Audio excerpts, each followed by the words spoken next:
This is our Liebert air-conditioned server rack. It's good for equipment that's either 19-inch rack mount or 23-inch rack mount if you have communications gear. Now we're going to show you a little bit of the inside of the rack, and we'll go ahead and do a little bit of a close-up for you. First we'll show you the door sensors, which allow you to get alarms should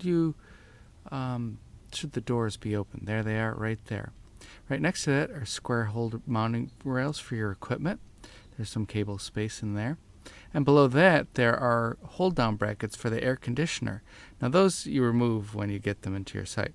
This rack is also equipped with a backup ventilation system. Should power go out, you want to plug your ventilation system into the UPS and not your air conditioner, because the air conditioner would probably drain the UPS fairly quickly. Now here's a sealed cable port that's in the back of the rack. There are many other sealed ports that are available to get cables in and out.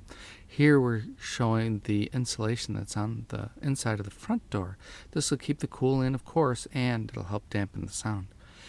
This is the intake for the air conditioner, which sits at the bottom of the rack. It takes up 7U of rack space of this 42U rack, so there's 35U of rack space available. As I said earlier, you can put either 19 or 23-inch rack mount equipment in there. We put a 19-inch rack conversion kit in that rack, so it's 28 inches wide, so be aware of that. Now let's just show you a little bit of what the rack might look like totally.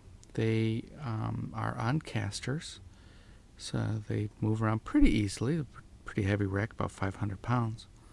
I think we'll spin it around until we show the back of the rack, and that's showing the backup ventilation system. We'll show you some more details with that. Now we'll show you some more details about the backup ventilation system. There is a air filter which is at the intake for the ventilation system. You can see it right there. The whole ventilation system is built into the back door. This is the exhaust for the ventilation system, and you'll see that it's electromagnetically controlled so that it's sealed when it's not in use, and when the ventilation system is turned on, that's when that opens up. It's two 300 CFM fans and here is the seal that opens up for the exhaust. Just skip there a little bit. Oh, now you're looking at a wiring diagram for the backup ventilation system. In the bottom of the back of the rack, of course, is the air conditioner. At the lower right, you're looking at one of the sealed cable ports to get cables out of the bottom of the rack. There are many other ways to do it as well.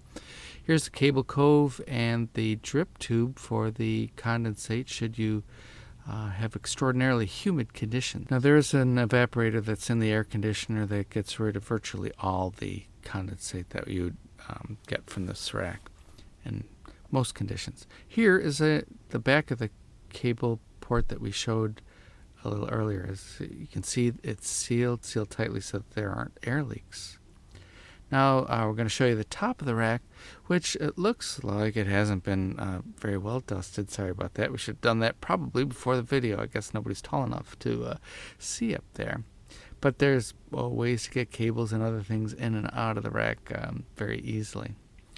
There are removable side panels, and they have quick disconnect cam locks and locking bolts that are on the inside of the rack as well, so it's very secure for a server rack.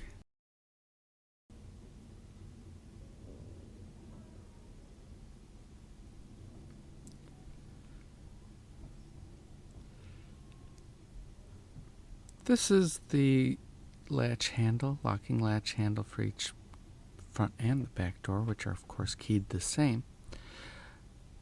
That's it. It's a very nice looking rack that will go in most any office or a warehouse.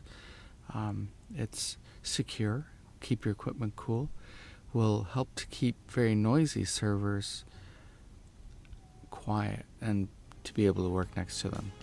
So that's it. Here's the whole rack. I hope you enjoyed this presentation.